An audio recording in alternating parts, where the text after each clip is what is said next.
नमस्कार प्रेक्षकांनो, आजच्या एपिसोडमध्ये इथे ईश्वरी आता रडत असते कारण तिच्या वडिलांच्या ऑपरेशनसाठी इथे ब्लडची गरज असते आणि ते आता कुठल्याही ब्लड बँकेमध्ये मिळत नसतं कारण त्यांचं ब्लड ग्रुप खूपच जास्त रेअर असतं, ते म्हणजे ओ निगेटिव्ह.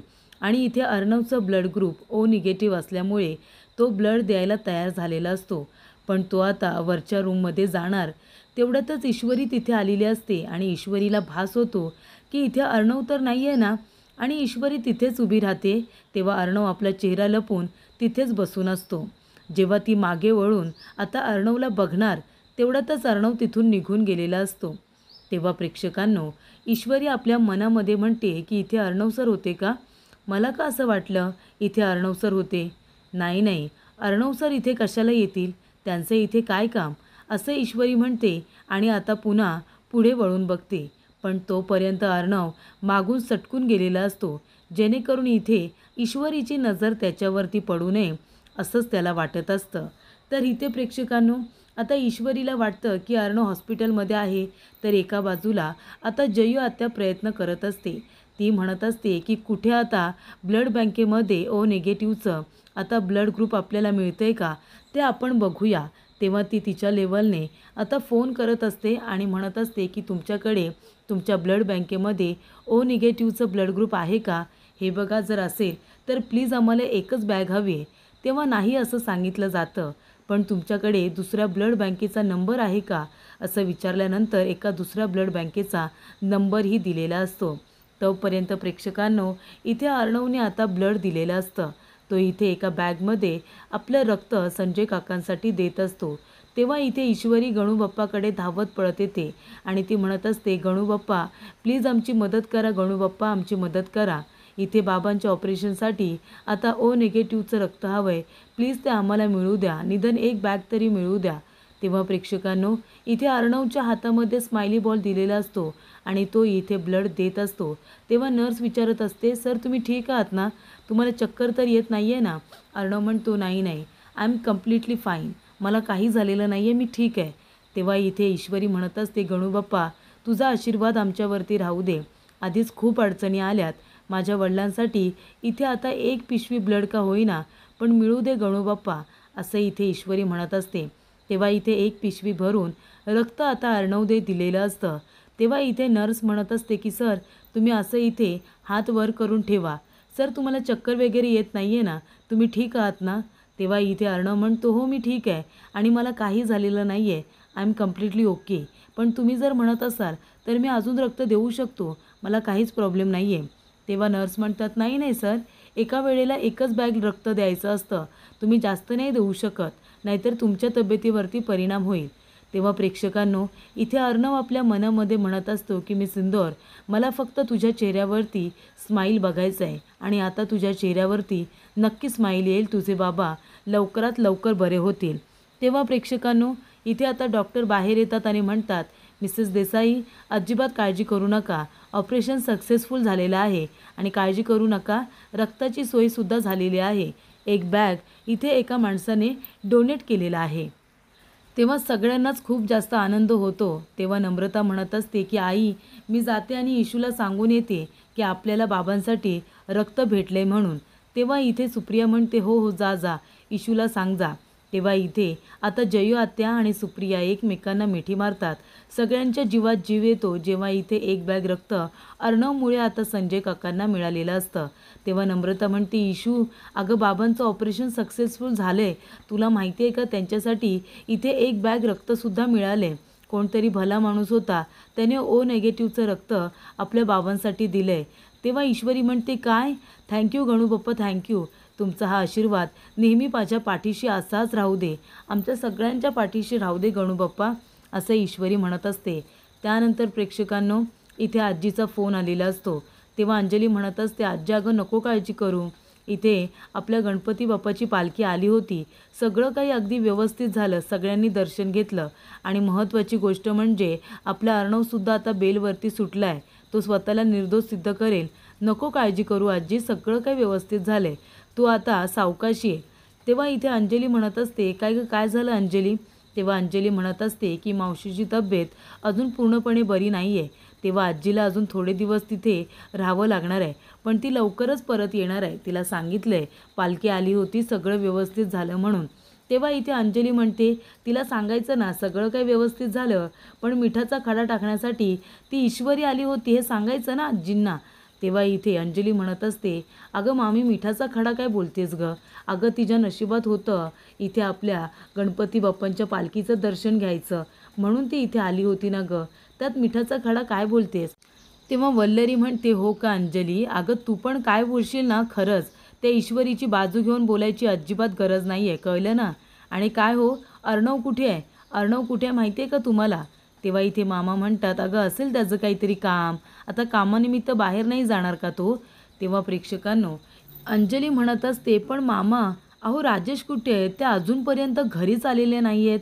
तेव्हा काय माहिती कुठेतरी कामानिमित्त गेला असेल. तेव्हा इथे वल्लरी म्हणत असते, मी सांगते ना तुम्हाला, तो अर्णवसुद्धा ईश्वरीलाच भेटायला गेलाय. बघाच तुम्ही, ईश्वरीची मदत करत असेल तिकडे. तेव्हा वल्लरी म्हणते, काय? अर्णव त्या ईश्वरीला भेटायला गेलाय? आणि ती आता रागानेच पुढे येते. तेव्हा प्रेक्षकांनो, राकेश येतो आणि नेहमीप्रमाणे कांगावा करत असतो. म्हणत असतो की माफ करा, मला माफ करा, मी सगळीकडे इथे ब्लड शोधलं पण मला मिळालंच नाही, एकसुद्धा बॅग मिळाली नाही. तेव्हा इथे ईश्वरी म्हणते, नका काळजी करू राकेशजी, एक भला माणूस होता, त्याने बाबांना रक्त दिलं. आमच्यासाठी तर तो माणूस देव माणूसच होता. देव त्याचं भलं करो, असं इथे सुप्रिया म्हणत असते. त्या सगळ्याचं चांगलं होईल. तेव्हा प्रेक्षकांनो, खरं तर हा आशीर्वाद अर्णवलाच भेटत असतो. ज्यांनी अर्णवचं वाटोळं केलं त्यांनाच इथे अर्णवने मदत केलेली आहे. त्यानंतर प्रेक्षकांनो, इथे मागचा पुढचा काहीही विचार न करता ईश्वरी ज्या पद्धतीने इथे अर्णवबरोबर वागले, जर तिने एकदा अर्णवला समजून घेतलं असतं, त्याची बाजू ऐकून घेतली असती, तर खूप जास्त बरं झालं असतं. त्यानंतर प्रेक्षकांनो, इथे आता राकेश म्हणतो, अरे वा, बाबांना रक्त मिळालंसुद्धा का? चांगली गोष्ट आहे. आणि तो मनामध्ये म्हणतो की हा कोण भला माणूस आहे जो प्रत्येक वेळेला येऊन मदत करतोय आणि माझे सगळे प्लॅन्स फ्लॉप करतोय. तेव्हा प्रेक्षकांनो, इथे डॉक्टर येतात आणि म्हणतात की मिसेस देसाई, आम्ही संजय देसाई यांना ऑपरेशन थिएटरमधून आम्ही ICUमध्ये शिफ्ट करतोय आणि मग थोड्याच तासात नंतर अगदी 12-13 तासांमध्ये त्यांना शुद्ध येईल, तुम्ही अजिबात काळजी करू नका. तेव्हा इथे प्रेक्षकांनो, ऑपरेशन सक्सेसफुल झालेलं असतं आणि म्हणूनच इथे आता काकांना ऑपरेशन थिएटरमधून ICUमध्ये घेतलं जाईल आणि एकदा का ते शुद्धीवरती आले की मग त्यांना रिकव्हरी वॉर्डमध्ये घेतलं जाईल, असं त्यांचं ठरलेलं असतं. तेव्हा इथे राकेशला खूपच जास्त राग आलेला असतो. तो म्हणतो की याचा अर्थ हा म्हातारा वाचतोय, काही करून या म्हाताऱ्याला पुन्हा ढगात पोचवायची व्यवस्था केली पाहिजे, असं त्याचं म्हणणं असतं. तेव्हा प्रेक्षकांनो, इथे ईश्वरी त्यांनी म्हणते, हे काय ऐकते मी इथे मम्माला कन्व्हिन्स करण्यासाठी मी थोडे दिवस परदेशात काय गेले तर इथे एवढं सगळं घडलं. म्हणजे मी इंग्लंडला काय गेले तर इथे अर्णवबरोबर एवढं सगळं घडलं आणि त्याला जबाबदार, त्याला रिस्पॉन्सिबल ती ईश्वरी देसाई आहे. मिडल क्लास ईश्वरी देसाई, सोडणार नाही आहे मी तिला. तिची हिंमत कशी झाली माझ्या ARच्या विरोधामध्ये पोलीस कंप्लेंट करायची. तेव्हा प्रेक्षकांनो, अंजली म्हणत असते की हे बघ, अर्णव नेमका कुठे गेला आम्हाला पण माहिती नाही आहे, तू प्लीज त्याच्याबद्दल मनामध्ये असा कुठलाही गैरसमज करू नको. तेव्हा लावण्या म्हणत असते, नाही, मी कुणाबद्दलही गैरसमज करत नाही आहे, पण त्या मिडल क्लास ईश्वरीला धडा शिकवल्याशिवाय मी काही स्वस्थ बसणार नाही आहे. आमचं एकदा लग्न तर होऊ दे, मग मी बरोबर ARला माझ्याजवळ थांबून घेईन आणि कधीच त्या ईश्वरी देसाईकडे पाठवणार नाही. तेव्हा प्रेक्षकांनो, अचानकपणे आता बँकेमधून 2 माणसं आलेली असतात. ते म्हणत असतात की राजेश भोसले इथेच राहतात का? तेव्हा इथे सगळेजण आश्चर्यचकित होतात की राजेश भोसलेला विचारत इथे आता अर्णवच्या घरी कोण आलं असेल. तेव्हा इथे ती माणसं म्हणतात की आम्ही बँकेमधून आलो आहे, आम्हाला थोडी चौकशी करायची आहे. तेव्हा इथे आता अंजली म्हणत असते, हो, राजेश भोसले इथेच राहतात, काय काम होतं? तेव्हा मामा म्हणतात, या ना, या आतमध्ये या. तेव्हा प्रेक्षकांनो, इथे आता प्लॅन सुरू झालेला असतो अर्णवचा आणि तो सुद्धा खूपच जास्त हुशारीने. तर प्रेक्षकांनो, इथे आता सुप्रिया, नम्रता, इशू सगळेजण काकांजवळ थांबलेले असतात. तेव्हा सुप्रिया म्हणत असते, इशू, अगं हे अजून डोळे का नाही उघडत? तेव्हा ईश्वरी म्हणते, आई, डॉक्टरांनी काय सांगितलं आहे? हे बघ, ऑपरेशन सक्सेसफुल झालं आहे, बाबांना थोडा वेळ लागेल शुद्धीवरती यायला, तू नको काळजी करू, बाबा एकदम आता बरे होणार आहेत, कळतंय का तुला? त्यानंतर प्रेक्षकांनो, इथे आता सुप्रिया काकांकडेच बघत असते. ती वाट बघत असते की कधी एकदा ते डोळे उघडतायत आणि त्या सगळ्यांना डोळे भरून बघतायत. तेव्हा प्रेक्षकांनो, इथे आता राकेश त्यांच्याकडे रागानेच बघत असतो आणि म्हणत असतो की इतके प्रयत्न केले म्हाताऱ्याला मारण्यासाठी, पण हा तर त्याच्या नशिबाची दोरी खूपच जास्त बळकट घेऊन आलाय. हा काही मरणार नाही आहे, एवढ्या मोठ्या अपघातातून वाचला आहे. आता ह्याला मारण्यासाठी नवीन काहीतरी शक्कल लढवली पाहिजे, असं इथे राकेश म्हणत असतो. तेव्हा प्रेक्षकांनो, राकेश आता धावपळत बाहेर येतो काहीतरी प्लॅनिंग करायला. तेवढ्यातच अंजलीचा त्याला फोन येतो. अंजलीचा फोन आल्यानंतर इथे राकेश म्हणत असतो की आता ही माझी बावळट बायको कशासाठी फोन करते मला काय माहिती, डोक्याला ताप आहे नुसता. आणि तो म्हणतो, बोला राणी सरकार बोला. तेव्हा इथे आता लगेच अंजली म्हणते, अहो कुठे आहात तुम्ही? इथे घरी बँकेतून माणसं आलेत आणि ते तुम्हाला विचारतायत, काहीतरी चौकशी करायला आलेत म्हणे. तुम्ही या ना, लवकरात लवकर घरी या. मी त्यांना सांगितलं माझे सगळे अकाउंट्स तुम्हीच बघता म्हणून. मग आता तुम्ही बघता, तुम्हाला सगळं काही माहिती आहे, तर तुम्हीच या बरं त्यांना माहिती द्यायला. तेव्हा इथे राकेश म्हणतो, काय बँकेची माणसं घरी आली आहेत? तेव्हा इथे जास्तीत जास्त पैसा अकाउंटवरून ट्रान्सफर होतोय ना, म्हणून चौकशीसाठी आलेत. तुम्ही लवकर घरी या. तेव्हा इथे आता राकेश म्हणतो, हो हो मी लगेचच येतोय. तेव्हा राकेश घाबरतो. तो म्हणतो, अरे देवा, अचानकपणे बँकेची माणसं घरी आलेत, ते सुद्धा चौकशीसाठी. खूपच जास्त आता इथे त्याची सिच्युएशन वाईट झालेली असते. त्यानंतर प्रेक्षकांनो, इथे आता संजय काका ICUमध्ये असतात. त्यांच्यावरती ट्रीटमेंट सुरू असते. हे सगळे ईश्वरी बघत असते. तेव्हा ईश्वरी आपल्या वडिलांकडे बघते, नंतर ती आपल्या आईकडे बघते. तिला खूप जास्त वाईट वाटत असतं, कारण इथे आता काकांना बरं नसल्यापासून सुप्रियाची काय बरं अवस्था झाली असेल प्रेक्षकांनो, आपण सगळेच समजून घेऊ शकतो. आज काय होतं आहे, उद्या काय होतं आहे, म्हणजे डॉक्टर येऊन आता कुठली बातमी देतील, चांगली की वाईट, या भीतीमध्ये सगळेजण हॉस्पिटलला राहत होते. तेव्हा इथे ईश्वरी येते आणि म्हणते, आई अगं कशाला रडतेस तू? आता डॉक्टर काय म्हणाले? ऑपरेशन एकदम बढिया झाले की नाही? आता शुद्धीवरती यायला बाबांना थोडा वेळ तर जाईलच ना गाई. कधी कधी 12 तास जातात, कधी कधी 14 तास जातात, कधी कधी पूर्ण एक दिवस रात्र 24 तास जातात. त्याच्यामुळे तू काळजी करू नको, बाबा बरे होतील. तेव्हा सुप्रिया म्हणते, इशू खरंच बाबांना शुद्ध येईल ना गं? खरंच बाबा बरे होतील ना?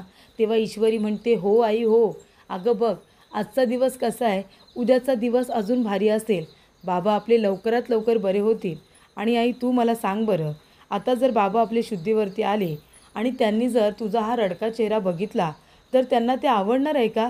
ते काय म्हणतील, संजय देसाईच्या घरच्या मुली आणि त्यांची बायको अशी रडकी अजिबात चांगली दिसत नाही.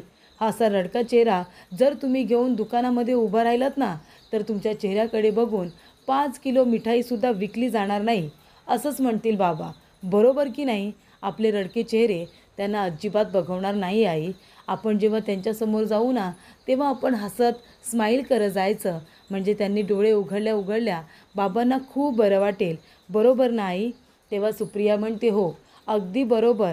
आणि बाबा तसेच म्हणतील. त्यांच्या आयुष्यामध्ये सगळ्यात महत्त्वाची गोष्ट म्हणजे त्यांचं ते मिठाईचं दुकानच आहे, त्याच्यामुळे ते त्यांना अगदी योग्यच वाटेल. तेव्हा इथे ईश्वरी म्हणत असते, आणि आई तुला अजून एक गोष्ट माहिती आहे का? बाबा जेव्हा शुद्धीवरती येतील ना, तेव्हा त्यांना सगळ्यात जास्त आधी काय आठवणार आहे? तेव्हा सुप्रिया म्हणते, काय आठवेल त्यांना? तेव्हा ईश्वरी म्हणते, तुझ्या हातची अद्रकवाली चाय, गरमागरम अद्रकवाली चाय, हे सुद्धा बाबांना आठवणार आहे. आणि तुझ्या हातची गरमागरम आल्याची चहा जेव्हा पितील ना, तेव्हा ते लगेच ठणठणीत होतील की नाही बघच तू. तू अजिबात काळजी करू नको आई, सगळ्या गोष्टी तुझ्या मनाप्रमाणे होतील. तेव्हा प्रेक्षकांनो, इथे राकेश आता घाबरतच बघा घरी आलेला असतो. राकेश पूर्णपणे घाबरतो, कारण आता एवढे जे ट्रान्झॅक्शन झालेले असतात, म्हणजे इथे आता अंजलीच्या अकाउंट्समधून परदेशापर्यंत इथे ट्रान्झॅक्शन झालेले असतात. त्यामुळे इथे आता बँकवाले हे घरी आलेले असतात.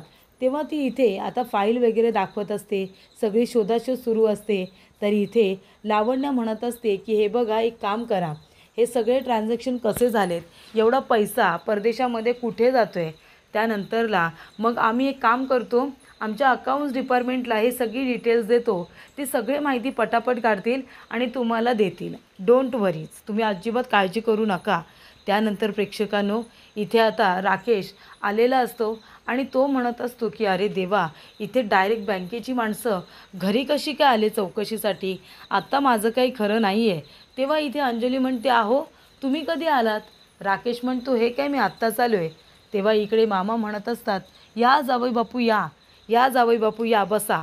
हेच आहेत राजेश भोसले आमचं जावई, हेच अंजलीचं अकाउंट बघतात नाही का. विचारा, तुम्ही यांना विचारा. तुम्ही जी काही प्रश्न विचाराल ना त्या सगळ्या प्रश्नांची उत्तरं तुम्हाला जावई बापू नक्की देतील. कारण कसं आहे ना, ते वकील आहेत ना, वकील, त्याच्यामुळे त्यांना वकिलीचा अभ्यास खूपच आहे. त्यांना जो प्रश्न विचाराल ना त्याची संपूर्ण उत्तरं ते तुम्हाला अगदी बरोबर देतील. तेव्हा इकडे आता बँकेतला माणूस विचारत असतो की हे बघा, तुम्ही इथे अंजलीच्या अकाउंटवरून तुम्ही परदेशामध्ये एवढे पैसे का बरं तुम्ही ट्रान्सफर करताय. तेव्हा इकडे राकेश म्हणत असतो कारण मी तिथे इन्व्हेस्टमेंट केलेली आहे. मला माझ्या बायकोसाठी इथे एक सरप्राईज गिफ्ट द्यायचं होतं आणि त्यासाठी मी तिथे फंड जमा करत होतो. तेव्हा इथे बँकेतले माणूस म्हणतात अहो पण 2 महिन्यांमध्ये तुम्ही इथे 25 ट्रान्झॅक्शन केलेत. 2 महिन्यात 25 ट्रान्झॅक्शन, हे का बरं करताय तुम्ही, इतके कुठे पैसे गुंतवताय. तेव्हा इथे आता ते पैसे तुम्ही एका पर्सनल अकाउंटवरती पाठवताय हे सुद्धा आम्हाला कळतं आहे. एका व्यक्तीच्या तुम्ही जो की परदेशात आहे त्याच्या पर्सनल अकाउंटला तुम्ही तुमच्या बायकोच्या अकाउंटवरतून पैसे पाठवताय, ते सुद्धा 2 महिन्यामध्ये 25 ट्रान्झॅक्शन. तेव्हा राकेश म्हणत असतो कसं आहे ना, आमच्याकडे फंड्स होते तेव्हा मी विचार केला की आपण तिकडे पाठवूया. मी तिथेसुद्धा गुंतवणूक करतो आहे ना माझ्या बायकोच्या नावाने, म्हणून तिथे मी फंड्स पाठवतो आहे, बाकी काही नाही. तेव्हा इथे बँकेतले माणूस म्हणतात अहो ते सगळं खरं असलं तरीसुद्धा एका पर्सनल अकाउंटला पाठवत आहे, नाहीतर कधीकधी असे पैसे एका वेगळ्याच कारणासाठी सुद्धा पाठवले जातात. म्हणजे एखादा फ्रॉड वगैरे करण्यासाठीसुद्धा या पैशांचा वापर अशा पद्धतीने केला जातो. हे कळते का तुम्हाला. आणि हे बघा मिसेस अंजली, तुम्ही मला सांगा, म्हणजे इथे तुमच्या अकाउंटमधून एवढी रक्कम एका वेगळ्या अकाउंटला ट्रान्सफर होते आणि ते सुद्धा एका परदेशामध्ये असलेल्या माणसाच्या नावाने. तुम्हाला याबद्दल काही माहिती आहे का, या फ्रॉडबद्दल तुम्हाला काही माहिती आहे. तेव्हा अंजली म्हणते नाही नाही, मला काहीच माहिती नाही आहे. कारण का माझं संपूर्ण अकाउंट आहे ना ते हेच बघत असतात. पैसे आणणं असू दे, पैसे टाकणं असू दे, सगळं हेच करत असतात. माझा भाऊ म्हणजे चेकच्या चेक देतो आणि तो ट्रान्सफरसुद्धा करतो डिरेक्टली माझ्याच अकाउंटला. पण इथे जेव्हा पैसे काढायचे असतात ना, कुठे द्यायचे असतात, तेव्हा इथे सगळं काही अगदी राजेशच बघत असतात. तेव्हा बँकेतली माणसं आता उलट सुलट प्रश्न विचारतात आणि इथे राकेशला हैराण करतात की तुम्ही एका दुसऱ्याचा पैसा स्वतःहूनच परस्पर पाठवताय आणि त्याबद्दल यांना काहीच माहिती नाही आहे. हे बघा, हा बँकेचा फ्रॉड असू शकतो, हे कळतं आहे का तुम्हाला. बँकेमध्ये तुम्ही फ्रॉड तर करत नाही ना. तेव्हा अंजली म्हणते अहो हे काय बोलतायत, तुम्हाला तर सगळंच माहिती आहे ना, तुम्हीच माझे अकाउंट्स बघता ना, मग तुम्ही द्या ना त्यांना सगळी खरी खरी उत्तरं. आपले सगळे अकाउंट्स क्लिअर आहेत ना, मग त्यांना खरं सांगा बरं. तेव्हा इथे मामा म्हणतात की जावई बापू अहो बोला ना, लवकरात लवकर बोला. तेव्हा इथे आता राकेश म्हणत असतो मी काय म्हणतो, तुम्ही घरी आलात, उगाच घरी आलात तर माझ्या घरातील लोकांना त्रास होईल. माझी बायको प्रेग्नंट आहे, तिलासुद्धा त्रास होईल. त्याच्यामुळे आपण एक काम करूया, बँकेत जाऊया, तिथे तुम्हाला जो प्रश्न विचारायचा आहे विचारा, मी तुम्हाला सगळ्या प्रश्नांची उत्तरं देईन. तेव्हा इथे आता राकेश म्हणत असतो की येतो मी. अंजली राणी सरकार काळजी करू नका, मी येतो. तेव्हा अंजली म्हणते हो काळजी घ्या तुम्ही आणि आपले सगळे अकाउंट्स क्लिअर आहेत, तुम्ही प्लीज त्यांना ते सांगा. तेव्हा इथे मामा म्हणत असतात आणि जावई बापू जर कसली मदत लागली ना तर आपला अर्णव आहेच, आपला अर्णव तुमची नक्की मदत करेल. ठीक आहे ना जावई बापू. तेव्हा इथे राकेशला आता कळतं हे सगळं अर्णव आणि मामा या दोघांनी मिळून केले. तेव्हा इथे राकेशला खूप राग येतो आणि मग तो लगेचच त्या बँकेतील माणसांच्या मागोमाग जातो. त्यानंतर प्रेक्षकांनो, इथे आता मामा म्हणत असतात की अर्णव खरं सांगू का, म्हणजे जर आपल्या मुंबईच्या भाषेत बोललं ना तर हवा टाईट झाली होती त्या राकेशची, पूर्णपणे हवा टाईट झाली होती बँकेतील माणसांना घरी बघितल्यानंतर. आता अंजलीच्या समोर आपलं संपूर्ण भांडं फुटतंय की काय असंच त्याला वाटत होतं. तेव्हा मामा म्हणत असतात की अर्णव, पण तू आता जो काही हा प्लॅन केला होतास ना, मास्टर स्ट्रोक प्लॅन होता तुझा, खूपच जास्त उत्तम. तेव्हा इथे आता अर्णव म्हणत असतो मामा आपल्याला हेच करायचं आहे, म्हणजे आपल्याला त्याला आता एका एका गोष्टींमध्ये असं अडकवायचं आहे ना की आपल्याला अडकवण्यासाठी, त्याला प्लॅन करण्यासाठी वेळच मिळणार नाही. आणि जेव्हा त्याला आपण चारी बाजूने ट्रॅप करू ना मामा, तेव्हा मग काय होईल माहिती आहे का, त्याला कुठून आता सुरुवात करू तेच त्याला कळणार नाही. तो ताईपासून सुद्धा लांब राहील. आपल्याला इथे काही ना काहीतरी करून ताईवरती आणि मी सुंदरवरती लक्ष ठेवायचं आहे. तेव्हा मामा म्हणतात, हो ना, ईश्वरीलासुद्धा त्याच्या तावडीतून आपल्याला वाचवायचं आहे, तिलासुद्धा बाजूला करायचं आहे.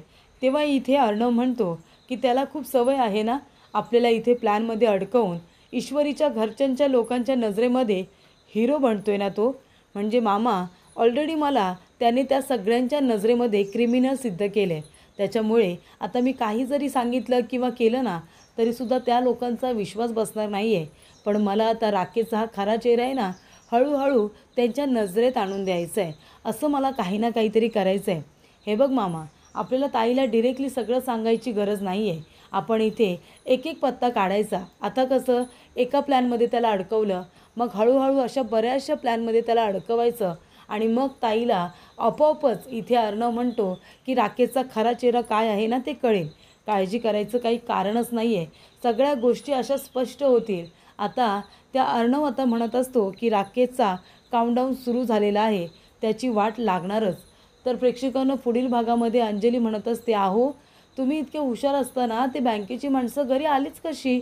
तेव्हा इथे राकेश म्हणत असतो की कसं आहे ना राणी सरकार, म्हणजे त्या माणसांचा काहीतरी गैरसमज झाला असेल.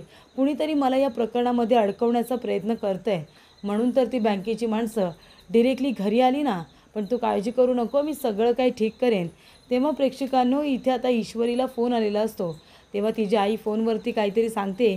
तेव्हा ती म्हणते, काय बाबा. तेव्हा प्रेक्षकांनो तिला खूप मोठा धक्का बसतो. त्याच्यापेक्षाही जास्त धक्का इथे आता नम्रताला बसलेला असतो. ती म्हणत असते, इशू काय झालं, इशू सांग ना काय झालं. अगं बाबांचं काय, बाबा ठीक आहेत ना, प्लीज इशू बोल ना. हे बघ माझं इथे मन खूपच जास्त घाबरतंय, काय झालं सांग ना. तेव्हा ईश्वरी म्हणते, ताई बाबा